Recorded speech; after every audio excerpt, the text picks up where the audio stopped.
চলো সকালে টিফিন নিই, আলুর তরকারি, রুটি আর চচ্চড়ি। আলুর তরকারি, রুটি, চচ্চড়ি মানে আমটা কোথায় গেল? ও আম, রুটি আর আলু তরকারি। গরমে মাথা সব খারাপ হয়ে যাচ্ছে।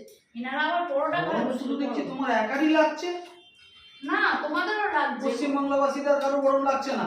তোমাদেরও গরম লাগছে। তোমাদের গরমটা কেমন লাগছে জানো? যখন গরম লাগছে তোমরা পাখার তলায় এসে বসে পড়ছো, আর আমাদের যখন গরম লাগছে আমরা গ্যাসের ধারে যাচ্ছি।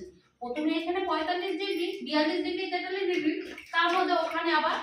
এটা হচ্ছে পার্থক্য তোমাদের গরম আর আমাদের গরমের মধ্যে, বুঝেছো তো?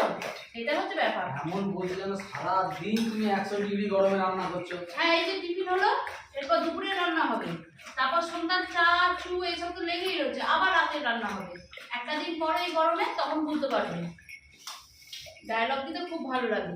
তা যাই হোক, চলো এই হচ্ছে টিফিন। পরোটা বলে